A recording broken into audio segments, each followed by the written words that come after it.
wa sallallahu wa sallam ala nabiyyina muhammadin wa ala alihi wa sahabatihi ajmain. bokki jullit yi asalaamualeykum wa rahmatullahi taala wa barakatuhu. ñu ngi leen di nuyu di leen ziyaara di leen ndokkeel ci weeru koor wi ni ñu ko baaxoo defee ci waxtu wu nekk ci bis bi mooy dalal kenn ci borom xam-xam yi nga xam ne tànn nañ leen ngir am ak ñoom ay jataay yu am solo. tey jii nag ni ñu leen ko waxee woon ñu amoon mbokk moo xamante ne moom la ñu waroon a dalal waaye mu am ay téq-téq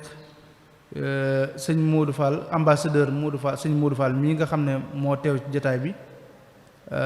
moom la ñuy amal jataay tey jii mu war a waxtaan ak ñun ci njariñ yi nga xamante ne ambassadeurs yi amal nañu ko réew mi ak bitim réew. waaw njariñ yi nga xamante ne ambassadeurs yi amal nañ ko réew mi ci biir réew mi ak bitim réew. waaye nag bala ñu koo jox kàddu gi ni ñu ko baaxoo defee mooy saa su nekk ñu xamle tuuti ci ay jaar-jaaram ci wàllu njàng ak wàllu yëngatu yooyu yëpp ñu xamle ko. ngir waxtaan ci loolu nag sëñ Mamadou Fall mii nga xam ne mooy ambassadeur bi ñu dalal moom mi ngi dalee am njàngam ci Mbàkke Bawol. Mbàkke Bawol fa la tàmbalee njàngum primaire am gannaaw bi ba mu fa jàngee ba am baccalauréat ci la dem lycée de la Force, gannaaw bi ci la dem université bu Cheikh Anta Diop, gannaaw bi ci la nekk ENAM, ci la génn ci concours ENAM bi. moom nag ci li mu spécialisé wu mooy wàllu économique ak droit, loolu mooy ci li mu spécialisé wu. su ko defee moom sëñ ambassadeur Mamadou Fall mi mën nañu wax ne liggéey na ci réew mi ak bitim réew liggéey yu bare bare, ndax bi mu génnee def nañ ko secrétaire général bu affaires intérieures étrangère waaw étrangère moom moo nekkoon secrétaire général bi. gannaaw bi itam liggéey na ci directeur Afrique, gannaaw bi ñu def ko adjoint affaires politiques, yooyu yëpp mi ngi ci affaires étrangères. gannaaw bi ci lañ ko nommé ambassadeur bu Gambie, nekk na ko fi, nekkoon na fi itam consul bu Jidda, gannaaw bi itam nekk na fi ambassadeur ci réew mu ñuy wax Cap-Vert, nekk na fi itam DAGE, gannaaw bi itam def na fi Chine, def fi France ak Russie, kon réew yooyu yëpp mel na ni jaar na fa. ci biir loolu itam ak expérience bi mu jot a dund bind na lu bëree bëri, ndax article yu bëri da koy faral di bind di ko nashr di ko tasaare ci journal yi, ba tax na loolu sax yóbbi na ko ci article yooyu da koo bëgg a dajale def ko mu doon ab téere boo xam ne insha allahu taala mi ngi ci yoon wi, mi ngi koy waajal génne, boo xamante ne lim ciy waxtaane mooy problématique des réformes au Sénégal. kon yooyu waaw coppite yi nga xamante ne moom la ñuy am ci biir réew mi muy Sénégal gi, yooyu ci lay waxtaan ci livre boobu noonu. su ko defee itam moom sëñ ambassadeur mi jàngalekat la bu jaar ca ENAM doon fa jàngale, gannaaw bi nag ci la jël retraitam fu mu toll nii insha allahu taala ci yu mel nii rek lay yëngatu, mooy xamle ak expérience bi mu jot a dund naka la koy fexe ba jàllale ko ci mboolem ndaw yi wala réew mi. kon insha allahu taala moom lañu fas yéene amal. yaakaar naa ne li ñu koy waxtaanee loo bu ñu xoolee fi mu jaar yaakaar nañ ne dana ci mën a waxtaan, dana ci mën a wax lu am solo. kon ñuy xam rek ne waxtaan yi di am fii lii niñ leen ko waxee woon, rajo Daaru Muxti bi da koy jàllale direct la koy def, Bawol Média da koy def direct moom tamit, su ko defee Zik FM dana ko jàllale, Walf noonu, Jant bi, iRadio, RTS bu Diourbel, Benno FM, Sud FM, Lamp FM, UCAB FM, rajo Bambey, Carrefour, rajo ba ci Louga Daara ji FM Leer gi FM RTS Touba ak Touba Fall kon muy fukki rajo ak juróom-ñaar yoo xam ne waxtaan yi yëpp dañu koy jàllale. bu dee ci seen YouTube yi nga xamante ni tam ku fa dem itam mën a seetaan waxtaan wi direct mën nañ cee tudd Alwafa Daaru Muxti, Touba Vision, Baye Daaru Média, Xam Sa Réew TV, Bichri Al Khadimiya, Bawol Média ak Alwafa muy Facebook bi moom tamit da koy def direct. kon yii nii incha allahu taala képp koo xam ne waxtaan yi raw na la mën nga ko faa dabaatal boo demee ci Telegram bu Alwafa itam waxtaan yi ñu fi jot def yëpp ma nga foofu muy 2006 ba léegi incha allahu taala. kon xam naa ni ñuy def mooy dañ koy jébal kàddu gi sëñ ambassadeur su ko defee ñaan yàlla defal ko tawféex. asalaamaaleykum mbokki taalibe yi ñu ngi leen nuyu yéen ñëpp seen tur ak seen sant di leen ziyaare di ñaan yàlla koor gi jàmm yàlla yi nangu ko di commencé nag di yóbbante sëñ Xaadim ak ñi organiser waa Wafa yi organiser cycle de conférence bi ñu jottileel ma samay nuyoo ci xalif bi xalifu maam Thierno Birahim radiyallahu anhu di xalif Cheikh Anta Ñang sëñ Basiru Anta Ñang di xalif général bu Daaru Muxti di itam siyaare suma xarit di xalif Cheikh Awa Balla sëñ Modou Awa Balla sëriñ Xaadim docteur moom xamante nañ lu war a mat lu mu bon fanweeri at xamante nañ lool ma xarit la di nag jégglu parce que waxtaan bi du lu yombut parce que ay borom mu xam-xam ku nekk dina waxtaanal moom da ngay ànd ak sa cawarte rek sa yéene rek waaye du yomb kon nag maa ngi jégglu ngeen xam ne waxtaan bi lu ci manqué si man la ngeen am maanaam compréhension xam ne lu yombut waaye daal yéene baa ngi fi ak itam li nga xam ne xam naa ko moom pare naa pour waxtaan ci yokk sama xam-xam ñi nga xam ne sama li ma fi ma xaw a tànnee tuuti nit ñi itam ma yokk leen dara ndax mu amal yariñ yoon wi liggéey bi ñu liggéeyal sëñ Touba te ndaamal daaru nekk ci aw ñeeyu xare loolu sawar nañ ci kon nag waxtaan bi ni ma sëñ Xaadim ñoom waxoon sëñ Xaadim moom maa ngi koy jaarewaat encore wajuram wu tedd bi nga xam ne si dafi bàyyi ko ci fan yële man tam fekk ma génnoon dëgg bi ma ñëwaatee tam fekk fi sama wujur sama benn rakku yaay bu gaañu ajuma la gaañu ñu denc ko samedi ñu def dëj bi Rufisque démb rek laay ñëw waaye nag comme sëñ bi moom waxoon naa ko ne ko bëgg naa daal barkeelu ci waxtaan yi ma ne naa ko def waxtaan bi nag dañ ma waxoon ne ma fi ñu ko soxlaa fi ñu ko gën a soxlaa mooy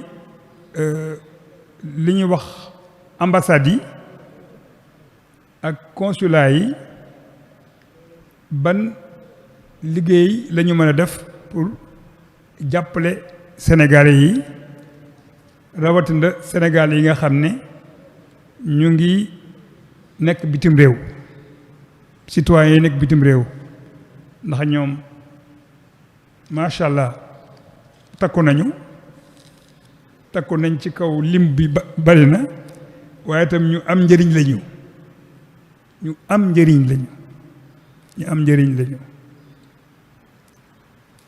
am njëriñ bi nag mënut a paase ci at yu yàgg yi maral yi njëkk yi gannaaw dëddug sëñ Fallou ñuy wax sécheresse boobu am na ñu wax ne bu tu amutoon ñi dem ci àll bi di yónnee mbir mi dana gën a jafe gannaaw ndimbalul sëñ bi ndax ñoo dañuy jàpp tam ne sëñ bi moom bu ko neexoon kenn du dem fenn waaye nag bu yàlla jaaralee yëf yi foofu moom mu xam ko itam dégg naa am na lu ñu wax ne sax am na ay waxtaan ñoo xam naan noonu de ngoonte lii de bu amutoon daanaka lépp fi leen di fekk waaye nag ko defee na noonu loolu dañ ciy waxtaan donc te immigration parce que boo waxee ambassade yi wax suñu mbokk yi nekk bitim réew rek yaa ngi wax affaire ambassade ak consulat yaa ngi wax immigration nag màng la rek wala lu ñuy wax mën nañ ko wax nawetaan mais day nawetaan boo xam ne nag moom day daanaka amul app donc muy li tubaab di wax immigration donc lu am importance la immigration parce que fi ñu toll ci li nga xam ne économistes yi moom la ñuy wax te ma jëlee ko ci ministère des finances am na 2 wala 3 at mooy dañoo wax ne ñi nekk bitim réew li ñuy indi toll na ci 1300 milliards par at te loolu xam naa ne daanaka moo xaw a sax ëpp ñun tubaab yi ndimbal yi dimbal aide publique au développement bii Sénégal di jot li ñu tubaab yëpp boo leen boolee ñoom ñëpp li ñuy jox par at ëppul li nga xam ne Sénégal yi nekk bitim réew moom la ñuy dugal kon xam nga ñun dafa mel ni ñun yàlla daanaka libéré nañu waaye xëy na bu dee mut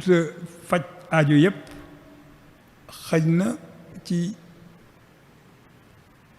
kanam du ñàkk bu nit ñi amee ay pexe ak ay xalaat danañ demi ba loolu ñuy jële bitim réew mën a remplacer li nga xam ne moom la ñu tubaab yi di dimbalee ba sax léeg-léeg ñuy teg loo xam ne sax xañ na dëppoo ak bu baax a baax suñu aada ak suñu cosaan waaye nag ñàkk pexe la xañ na yàlla aussi moo tudd ñu war a jaar foofu donc problématique Sénégal yi bitim réew yi lu am solo la ndax lu nga xam ne si daanaka li nga soxla woon ci biti da nga koy am donc ci ñooñu kon laajatul nga leen di laaj ay ndimbal waaye nag question organisation la xëy na fii ak ci kanam dina am ay tëralin yoo xam ne bu ñu ko defee te yooyu gouvernement bi mi ngi ci yoon woowu dinañ dem ba duñ soxlaati ñu jox aide publique au développement mooy ndimbal boo xam ne bii moom lañ bitim réew di jox donc li nga xam ne mooy li ñu war a bëgg a waxtaane tey mooy suñ mbokk yooyu nekk bitim réew lan mooy warteefu seen warteef wala lan mooy warteefu kii bi nguur gi ci ñoom lan la leen nguur gi amel pour toppatoo leen ndax koo xam ne kii liñ la daan dimbale ci àddina bi mi ngi la koy indil kooku dafa laaj nga toppatoo ko bu dee yaa ngi koy def itam nga yokk tuuti kon loolu ci li benn pàcc ci bii li ñuy waxtaane lay nekk bu ñu ko defee ba pare bu amee ñoo xam ne si am nañuy soxla ay laaj yu ñuy laaj pour xëj na ndimbal boobu ñu leen di dimbale ci bitim réew te muy jóge ci jëwriñi Sénégal moo xam ñi chef d'état bi yónni pour ñu nekkal ko ci yeneen nattangoom yi ak ñi chef d'état bi di envoyé pour ñu nekkal ko ci mbooloom Sénégal mi ndax loolu tam lu mat a xàmmee la ambassadeur ni ñu koy waxee ambassadeur moom état moo ko yónni ci état consul nag consul ba tey état moo koy envoyé chef d'état sax moo koy envoyé waaye da ko teg ci boppu administration kuréel goo xam ne gi diggante nguur yi bu ci amee itam lu mu ci dox li ci ëpp kii moo ko yore ambassade yi kii moom dañ koy yóbbu foofu pour muy wax ak ñu war a wax pour ñu jàppale Sénégal yi nekk foofu moom la ñuy wax relation consulaire voilà loolu nag am na tuuti ay wuute yu sew nag mais yu mat a xam léegi nag comme aussi am bi dafa am fu mu yem gouvernement bi mënut fépp fu mu war a yónnee ambassadeur mu yónnee ko fa mënul aussi fépp fu mu war a yónnee consul mu yónnee ko fa donc léegi li ñuy def comme ñoom ambassade yi la ñoo njëkk a commencé liggéey seen biir dëkk yu bare amul consul donc ambassadeur bi ci jëwriñ ñoom yi daf ci am kenn koo xam ne kii mooy taxawaayu consul bi mais day nekk ci biir ambassade bi kooku bari na dëkk boo xam ne am na ambassade rek te amul consul rek noonu lay doxe dafa am un service consulaire boo xam ne bii benn service buy toppatoo affaire sénégalais yi boo xam ne ki koy jiite moom tam dañ koy wooye consul mais nekkul ci bopp ab kuréel boo xam ne dafa taqaloog ambassade bi ci biir ambassade bi lay nekk léegi nag am na ay dëkk yoo xam ne nit ñi Sénégal yi bare woon bare boo xam ne moom dafa laaj ñu tabax fa ñu teg fa ab consul am na Italie am na dëkk yi bari immigration yëpp am na France am na États-Unis am na Italie dëkk mën nañ koo lim daal man bi ma ko xoolee diggante consul yi nekkal Sénégal ci bitim réew boo ci boolee consul honoraire yi danaa ci ñëw léegi daanaka dem nañu 50 consul honoraire donc ñoo xam ne ñoom seen liggéey kese mooy toppatoo Sénégalais yi mais taxawluñu fa état bi comme ni ko ambassadeur yi defee ñoom dañuy toppatoo Sénégalais yi bu ñëwee ba bañ fay jógee bu ñu liggéeyee bu ñu nekkee commerçant bu ñu nekkee ci ay kuréel privé di fa liggéey yooyu ñoom la ñuy toppatoo donc am na lu war a mat 50 man ci li ma compté day kii nag day soppiku ndax léeg-léeg ñu def fenn consulat léeg-léeg ñu dindi ko feneen mais fi ñu toll ci li ma jàpp daal 50 la consulat ak consulat honoraire donc ci ñaari barab yooyu foofu la ñuy jàppale Sénégal yi moo xam ambassade bu nekk foo xam ne amul consulat ak consulat boo xam ne bii moom dafa taxaw pour liggéeyam kese nekk pour affaire sénégalais yi waaw léegi nag loolu pour mu xaw a yomb waxtaane duñ ko def théorie boo xam ne day nekk loo xam ne day xaw a jafe leeral léegi dama ne léegi xëy na di gën a yomb mooy ñu jàpp benn nit tey boo xam ne bi jóge na fii dem bitim réew ba egg sëñ bi ñu ngi siyaare bu eggee lan la war a def parce que loolu itam ponk bu am solo la parce que ñu baree bari dañuy ñëw ci dëkk daal di ñëw jël seen billet jël seen visa daal di ñëw toog bu ñu toogee du ñu yëglu bu ñu demee nag ba mu yàgg ñu amee ay jafe-jafe nit ñi ne leen yéen mbaa am ngeen demoon ngeen foofu ba bindu ñu ne leen ñun xamuñu ne loolu am na. donc dafa jaadu koy waxtaanee affaire maanaam Sénégal yi nekk bitim réew ak seen nekkin ak lu ñu leen war a jàppale loolu day baax ci daf ñu xam ñoom li ñu war a def pour loolu liggéey boobu ñu mën ci jublu. donc sénégalais boo xam ne bii dem na bitim réew li ko war mooy bu ñëwee mu dem ci consulat bi walla mu dem ci ambassade bi bu ñëwee mu ëndaale carte d'identité am ak passeport am bu ñëwee dem ci ki nga xam ne moo yore liggéey boobu mu laaj ko rendez-vous mu jox ko rendez-vous ñu toog ko defee ñu defal ko benn dossier jël yépp xabaar yi ñu war a am ci moom yépp fu mu jógee lu mu fiy def turam santam ak yépp te fekk lépp mi ngi ci carte d'identité bi ak passeport bi boo ko defee bu ñu ko bindee ba pare duñ ko defal kayit bi ci saase dañ koy jox rendez-vous ñetti weer waaye ñetti weer boobu dañ koy jox benn kayit boo xam ne moom lay téye neggandiku comme ni ñuy def ci carte d'identité rek récépissé yi bu ko defee mu yore ko ñetti weer yi bu matee bu ñëwee war na ko fa mën a fekk bu ko defee dañ koy jox benn kayit xam naa ni tur du ma ko mën a wax ci wolof mais carte consulaire la maanaam mooy carte d'identité koo xam ne ki dafa nekk bitim réew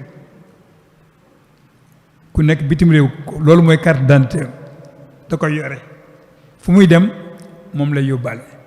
fu ñu ko laajee contrôle mu génne ko bu amee jafe-jafe itam bu ko neexee mën na ñëw ci ambassade bi indaale këyit woowu ne leen man kat dama am jafe-jafe sàngam wala dama bëgg a gis nit sàngam pour mu jox ma ay xabaar yoo xam ne dama ko soxla pour liggéey wala pour defar sama carte séjour ndax bu loolu passé boo amee carte consulaire bi itam da ngay ut li ñuy wax carte de séjour nag mooy këyit boo xam ne réew mi nga nekk bi nga fekki ñoom ñoo la koy jox lu tax parce que réew moo dem dafa am kilifa gu ngànk réew te état bu nekk dafa am loo xam ne moom moo ko yeyoo ndax état mooy lan ñetti yëf la mooy ab diwaan territoire suuf am kilifteen président bi ak ñim àndal gouvernement bi ak li nga xam ne population la doomu aadama yi nekk foofu te jokk ci ñoom doomu aadama yooyu nag dafa am ñetti catégorie yoo xam ne foog nga ràññee leen dafa am ñi nga xam ne ñu ngi nekk ci dëkk bi maanaam waa dëkk bi lañu waaye dañoo génn mooy ñi ñuy wax ni mooy Sénégal yi nekk bitim réew mooy les ressortissants yi nga xam ne dañoo nekk bitim réew mais ba tey ñu ngi Sénégal parce que Sénégal mi ngi leen di toppatoo fi ñu nekk am ñoo xam ne ñi ay doxandeem la ñuy jóge bitim réew ñëw fi kooku mooy deuxième pàcc bi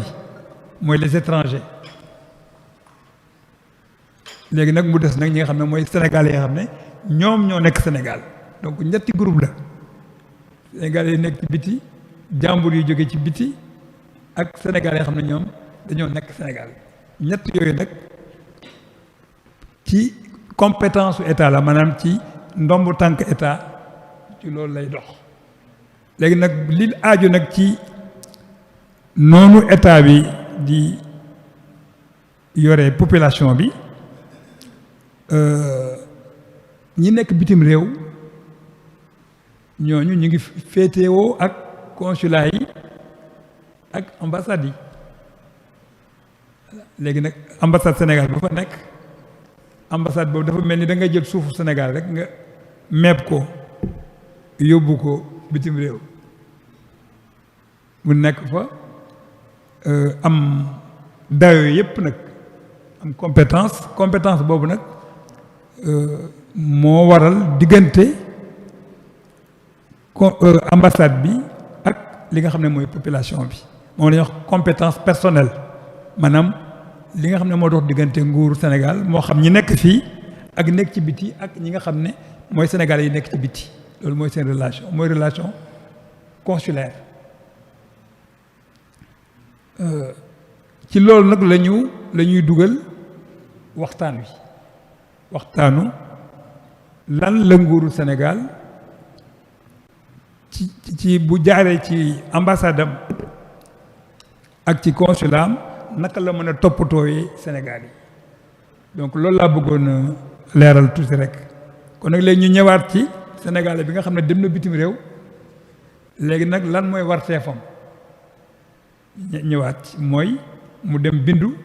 ñu xam ne mi ngi fi ñu jël renseignement yi ne ko léegi da ngay ñëwaat booy ñëwaatee ñu jox la carte d'identité bi nga xam ne mooy nekk presque carte d'identité Sénégal ci yow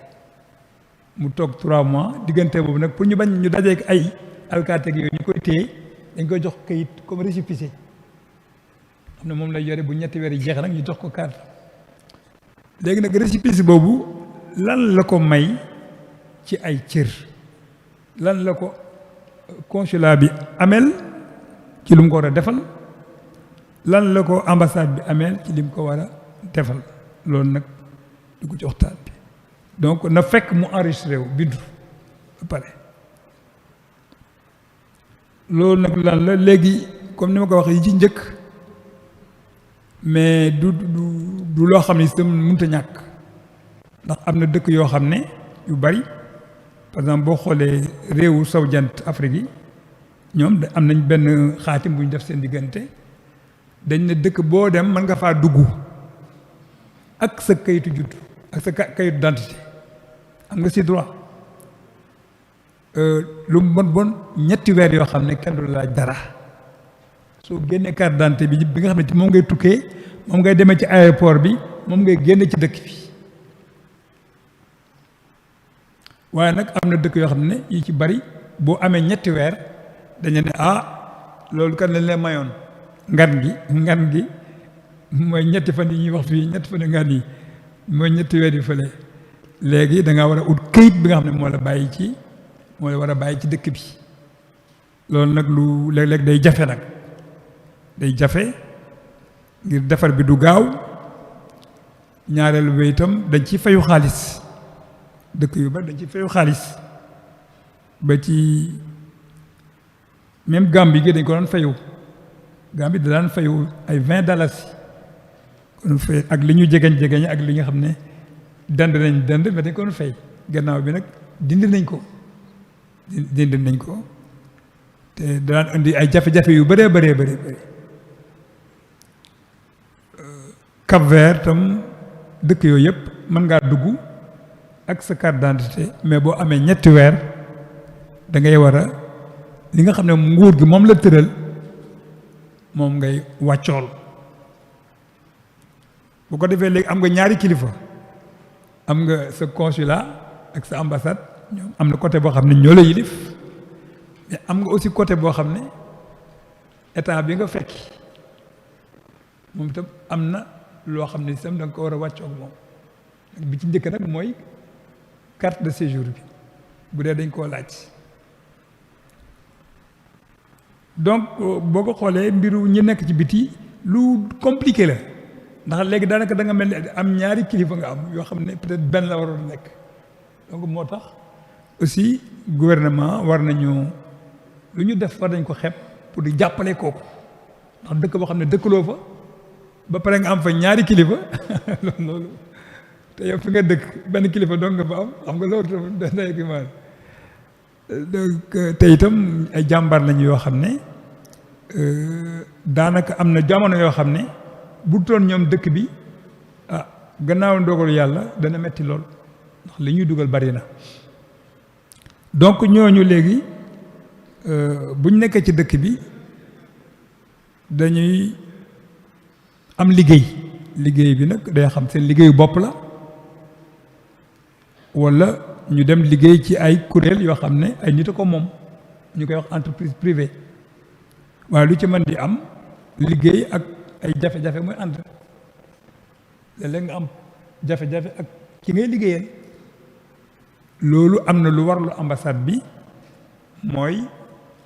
mu lay xelal di la jàppale di la tette ba yooyu nga bañ ci am ay jafe-jafe yoo xam ne ëllëg si biir day indi jeexeetal ci sa liggéey jeexeetal boo xam ne bii mën na dem sax ba léeg-léeg nga ñàkk sa liggéey te loolu day doy waar am na nag ñoo xam ne ñi dañuy commerce ñoo xam ne mooy marchand ambulant yi mooy du ay bitig am na sax ay bitig mbagg am na dëkk yoo xam ne am na ay bitig mbagg am na ñoo xam ne dañoo toog di jaay am ñoo xam ne dañuy liggéey ci ay usine bari na ay façon liggéey daal mais lu ci mën di nekk ambassade bi walla consulat bi dañu war a di topp nit ñi duñu xaar bañ ñëw walla bu nit ñi ñëwee itam war nañ leen a teelu déglu leen jox leen xalaat yi nga xam ne moo leen di dimbale wa ilaa buñ amee ay jafe-jafe te léeg-léeg mu am ñu wax leen itam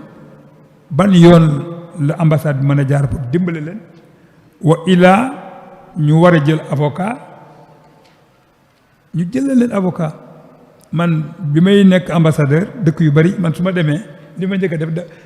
damay lijjanti sama xaalisu ambassade ba jël benn avocat di ko fay parce que avocat bu nekk ci dëkkam bokkul ak dara ndax dañoo xamante seen biir xam yépp bu ko defee nag yow boo bëggee sa liggéey yomb boo ko mënee nga ut ko loolu itam ci li daan jafeel liggéey bi la parce que bu njëkk ñi nekk ci ambassade ñoo doon jéem a def liggéey bi te mën nañ ko sax mën nañ ko parce que dañ koy jàng waaye avocat moom waaw ndax man président Abdoulaye Wade avocat la woon waaye kayit boo ko jox mu ne la jëmal jox ko ma digg ñaaw benn bés ma ne ko waaye yow xanaa yow doo avocat mu ne ma avocat bu juriste maanaam bu nitu yoon dafa xaw a dafa am ay spécialité te avocat moom ci dafa bari ay pexe donc ku mel ni Abdoulaye wax xam ne avocat bu mag la mais dossier boo ko jox mën la déedéet joxal diw xam ne kon avocat baax na waxuma la ambassadeur boo xam ne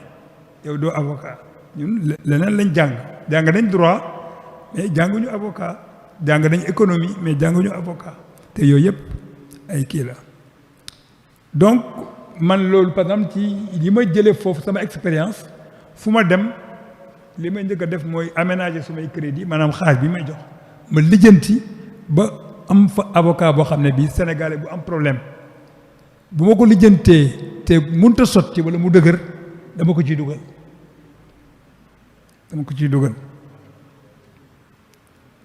dina yombal liggéey bi bu loolu pare bu amee nag loo xam ne sax gën naa tar ay jafe-jafe yu gën a tar loolu moom day laaj sax léeg-léeg ñooñu yore Sénégalais yi ñu dem ci tribunal ndax ñoom dañuy dem mën nañu ànd ak Sénégalais bi dem buñ koy attee wala buñ ko attee ñaanuma ko yàlla buñ ko téyee ñoom am nañ droit dem ci kaso bi seeti ko buñ koy jugé dañu ko war a wax buñ ko condamné dañu ko war a wax waaw donc loolu du liggéey bu ndaw donc dañuy war a topp ci ñoom fu ñu toll di leen saytu di leen seet muy neex muy naqari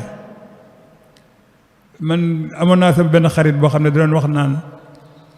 dafa nekk ci benn dëkk waaye dañoo mujj di ko artu naan ko daal li ngay lijjanti daal pour Sénégal yi dafa ëpp mu leen Sénégalais bu même na ma ko yàlla baal bu faatoo nit sax dañ koy toppatoo parce que dafa am na dëkk yoo xam ne dañ ne ku faat nit dañ lay faat mais am na dëkk yoo xam ne du ku faat nit duñ la faat am na itam loo xam ne boo faatee nit ñaanuma ko yàlla ak am na noo koy defee noo xam ne bokkuloo atte ak ki nga xam ne teyu ko wala ki nga xam ne bi mu koy def dafa dem yóbbu ngànnaay togg li muy def loolu lépp bu ci nekk dafa am loo xam ne moom lañ la war a teg warut a manqué loolu sa yoon nekku ci mais warut a ëpp bu ëppee nag da nga leen naan lii kat tooñ na mais nag li ngeen ko teg dafa ëpp loolu nag moo tax ki nekk ci ambassade bi te yore dossier sénégalais yi wala ki nekk ci consulat bi loolu moo tax ñu jox ko passeport diplomatique ne ko yow liggéey bi ngay def jox nañ la kaaraange goo xam ne kenn amul droit bu dee ci ambassade la nekk bu dee diplomate la kooku kenn amul droit woo ko tribunal kenn amul droit woo ko seede kenn amul droit ñu atte ko ci beneen réew nga doxal atte bi donc kiiraange gi ñu ko jox rëy na mais rëyaay boobu du pour moom pour ki muy sàmm moo tax ñu jox ko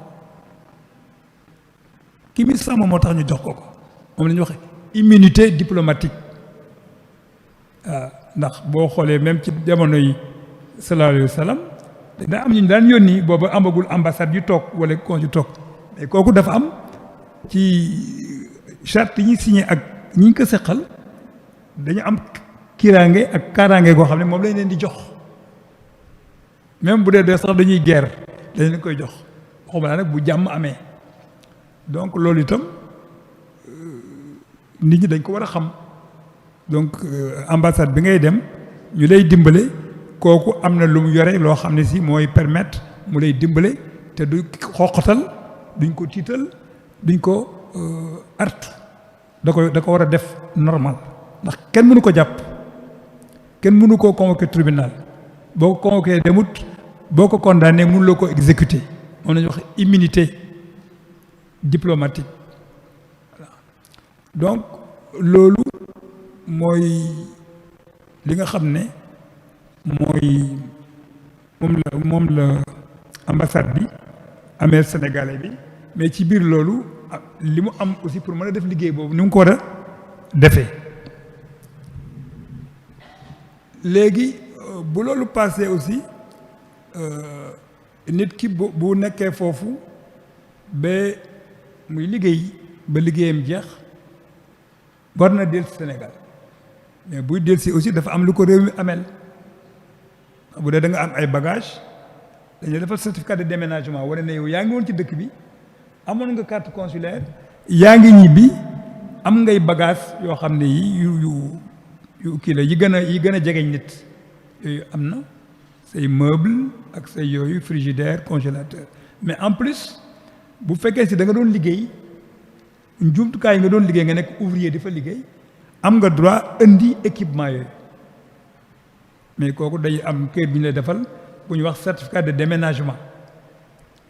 bi la ko defalee ba pare nag ci loolu ngay sukkandiku pour yi nga war a indi nga indi ko boo ñëwee ci douane Sénégal kenn du la laaj dara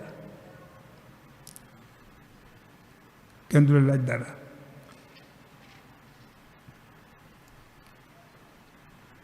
donc loolu ci benn côté bi benn fànn bi loolu mooy li nga xam ne moom la ambassade bi seq ak Sénégalais bi fa nekk am na nag yeneen aussi yoo xam ne itam yu am solo la mais xëy na loolu ku nekk Sénégal da nga ko xam mooy lenn état civil boo fa nekkee boo jëlee soxna bu la neexee mën ngaa dem ci foofu ñu enregistré kii bi laaj la def li ñu ci war a def defal la kayit loolu mooy état civil donc ki yore foofu consulat bi officier d'état civil la comme ki nekk Sénégal bu amee doom bu ci juddu kazalika dañ koy enregistré kon nañ ko enregistré ci mairie bu amee ko wàññi ko aussi dañ koy enregistré fexe ba bu dee dafa bëgg a ñibbi Sénégal ñu indi ko fi defal ko kayit comme ni ñu koy defaree fii defal ko certificat de genre de mort maanaam wane ne lan moo la gannaaw yàlla lu la fi jëlee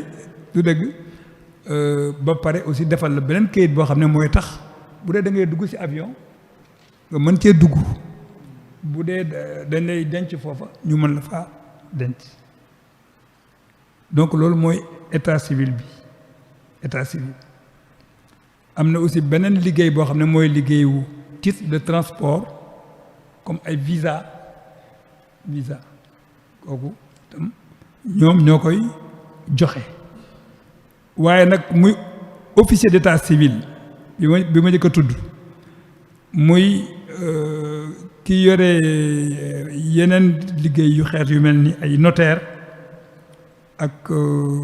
affaire yu donnoog yooyu loolu aussi ñoom ñoo koy def waaye nag dafa am lu nit ñi réere mbir ndax da ci am yoo xam ne mi moom moo ko moomal boppam consulat bi moo koy defal boppam mais am na yoo xam ne dañ ko koo dénk par exemple affaire visa ministère de l'intérieur moo koy joxe normalement donc am na ci xeetu visa yoo xam ne boo ko soxlaa da ngay dem ci ambassade bi bind ñu yónnee Dakar laaj ko ba may leen ndigal ñu soog la ko defal mooy visa préalable boo xam ne doo ñëw rek ñu jox la ko am na nag yoo xam ne mën nañ la ko jox ci ambassade bi mën na la koo jox boo amee itam këyit boo xam ne da nga ko bëgg a légaliser wala nga authentifier ko maanaam wane ne këyit bi du faux këyit bu wér la loolu am na ko ko fay def mooy comme genre notaire la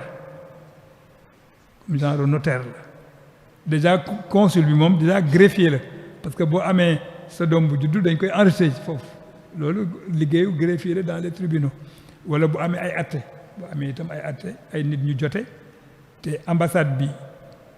ñooñu ñu nangu ambassade bi atte leen ambassade bi mën na leen atte ñu enregistré ko donc yooyu mooy liggéey yi bari na nag bari na lool mi ngi aju ci jamono yi ak ci charte yi réew yi d'accord waaye liñ ci mën a tënk loo xam ne moom daanaka foo dem ba ko fi fekk daanaka li ci ëpp laal na ci léegi nag maanaam liggéey boobu fan la wéeru ndax bu njëkk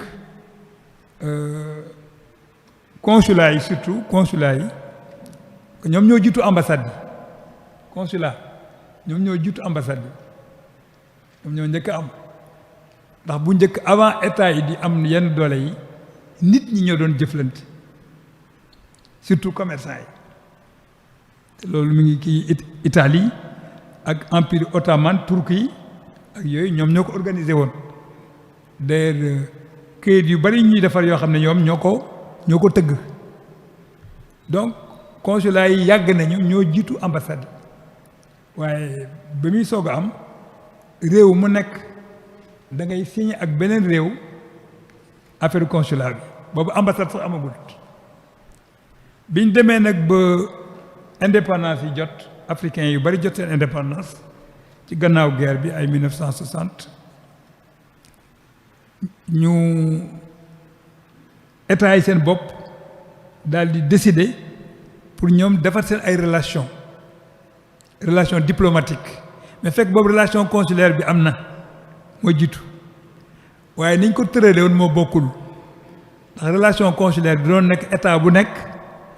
da ngay seet ki nga soxla nga waxtaan ak moom ba ngeen xaatim kayit ne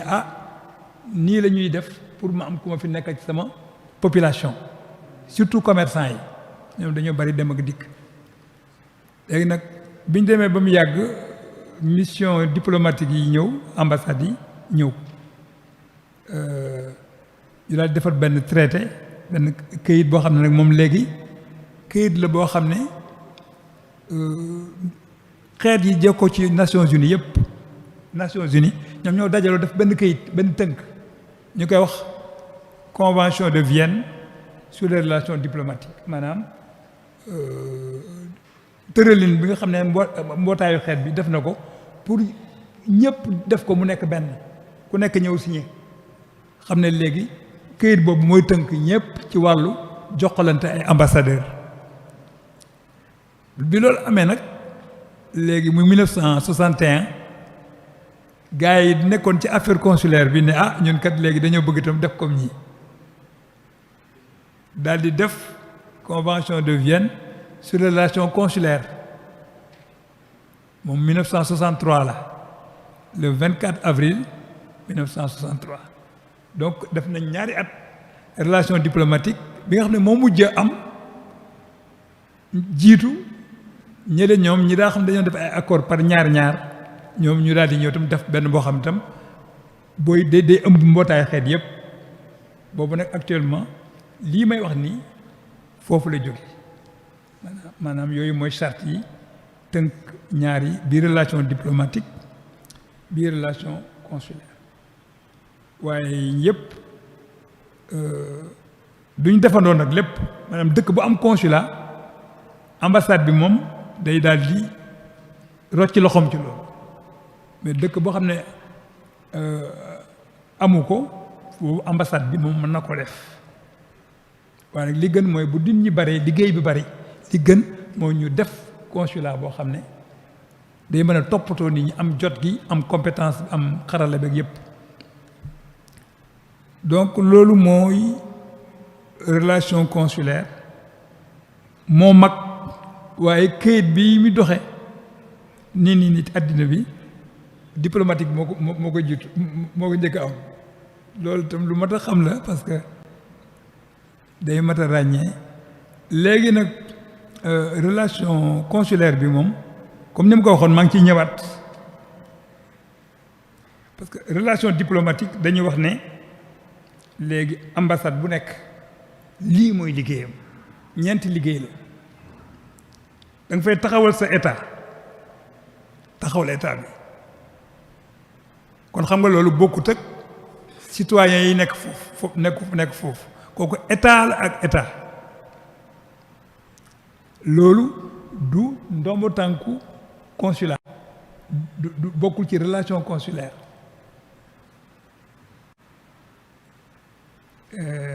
waaye bu consulat amut loolu ambassade da ko war a lijjanti da ko war a yore mais bu amee rek ñaari cër yi bokkatul beneen liggéeyu ambassade yi mooy représenter état bi deuxième bi mooy di négocier maanaam bu ñu amee lenn lu ñu war a tënk ñaari état yi loolu moom la ñuy wax négociation ñoo ci waxtaane ba ñaari dëkk yi juboo ñetteel bi mooy protection aussi am na ci ambassade bi mais protection boobu dafa am protection diplomatique bu ko teg protection consulaire loolu tam ñu bari xamuñu ko dañuy wax protection ñaar yëpp am nañ ko mais kii diplomatique la kii protection consulaire muy ñett am na aussi information maanaam nguur yi ambassadeur bi mooy wax nguur gi lim xam fii di wax nguur gële tam di jox ñooñu maanaam jokkalante ñaari réew yi daal pour bañ a am réeroo ak di waxtaan ak yooyu muy ñeenti poñ donc représentation négociation coopération bi itam réew ni ñuy jëflante ci wàllu commerce ak yu demee noonu donc représentation négociation information coopération loolu moom état bu am ambassade moom fokk ñu def lii bu fekkee si nag état bi foofu amu fa consulat bi mooy gàddu aussi liggéey bi nga xam ne moo jëm ci sénégalais yi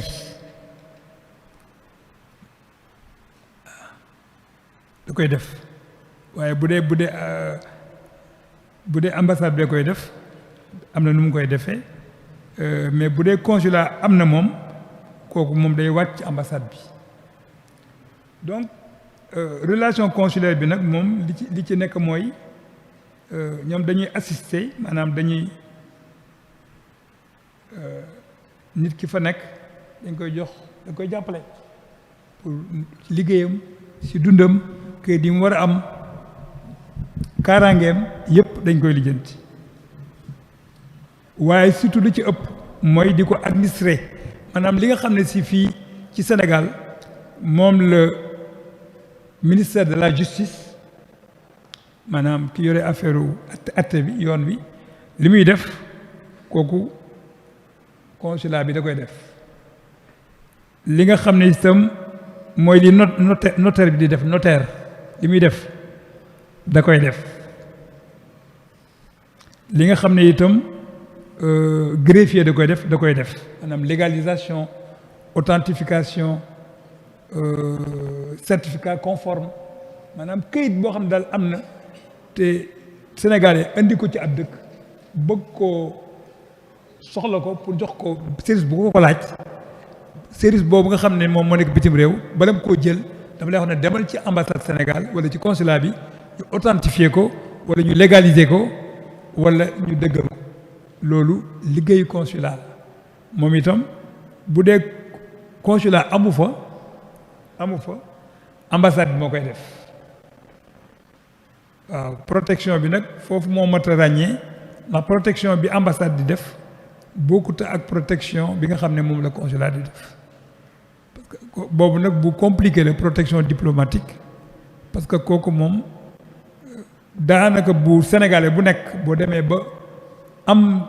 dem ci yoon ñu teg la loo xam ne si jéggi na dayo kooku état bi moom day dem ba càgg mu futtiku sol sa mbubb di la doxal loolu mooy protection diplomatique bu garaaw la parce que lu nekk mën nañ ko ci lijjanti protection consulaire nag moo gën a woyof kooku moom amul boobu dayoo am na droit daal boo demee tribunal mu jàppale la boo nekkee fële buñ la téye am na droit seeti la am na droit utal la avocat boo ko mënta am ak xeet yu mel noonu mais moo gën a woyof bi nga xam ne moom la ambassade bi def parce que bële moom état bi mooy futtiku tax ne la dellul gannaaw nga dellu gannaaw mu jàmmarlu gouvernement boobu pour seet nu mu lay dimbalee donc yooyu itam lu ma tax xàmmee la